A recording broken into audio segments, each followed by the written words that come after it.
Hi, ഏവർക്കും social science പാഠശാലയിലേക്ക് സ്വാഗതം.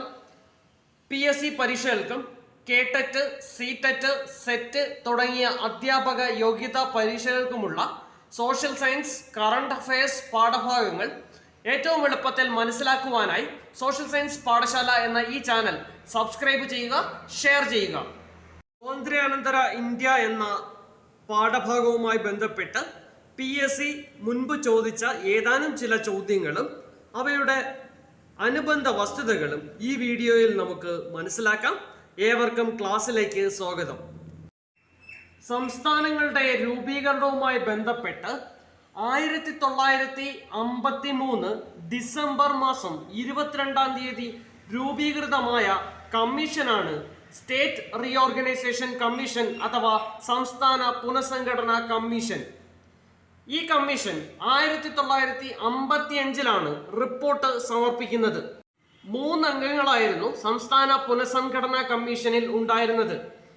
കമ്മീഷന്റെ ചെയർമാൻ ഫസൽ അലി ആയിരുന്നു. ഫസൽ അലിയെ കൂടാതെ KM പണിക്കരും HN കുൻഷ്രുവും ഇതിൽ അംഗങ്ങളായിരുന്നു.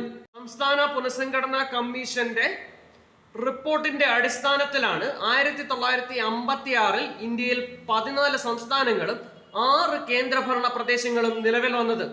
1947 ആഗസ്റ്റ് 15 ഇന്ത്യക്ക് സ്വാതന്ത്ര്യം ലഭിച്ചത് ബ്രിട്ടനിൽ നിന്നാണ്.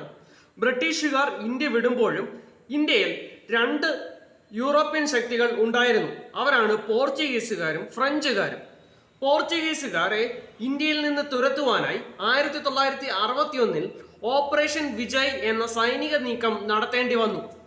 ഫ്രഞ്ചുകാർ അവരുടെ കൈവശമുണ്ടായിരുന്ന പ്രദേശങ്ങൾ 1962 ഇന്ത്യക്ക് കൈമാറി. പോണ്ടിച്ചേരി, കാരക്കൽ, മാഹി, യാനം എന്നിവയാണ് ഫ്രഞ്ചുകാരുടെ കൈവശമുണ്ടായിരുന്ന ഇന്ത്യയിലെ പ്രദേശങ്ങൾ. 1951-52 കാലഘട്ടത്തിലാണ് ഇന്ത്യയിൽ ആദ്യമായി പൊതു തിരഞ്ഞെടുപ്പ് നടന്നത്. 2024 പാർലമെന്റ് തിരഞ്ഞെടുപ്പ് ഇന്ത്യയിൽ നടന്ന 18ാമത്തെ പൊതു തിരഞ്ഞെടുപ്പാണ്.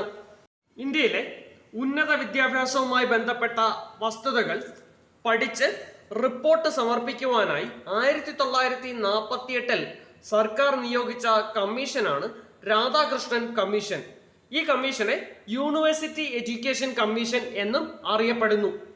ഇന്ത്യയിലെ വിദ്യാഭ്യാസ സമ്പ്രദായത്തെക്കുറിച്ച് പ്രധാനമായും പ്രൈമറി, സെക്കൻഡറി വിദ്യാഭ്യാസ സമ്പ്രദായത്തെക്കുറിച്ച് പഠിക്കുവാൻ നിയോഗിക്കപ്പെട്ട കമ്മീഷനാണ് കോത്താരി കമ്മീഷൻ. 1964-66 കാലഘട്ടത്തിലാണ് കോത്താരി കമ്മീഷൻ പ്രവർത്തിച്ചത്.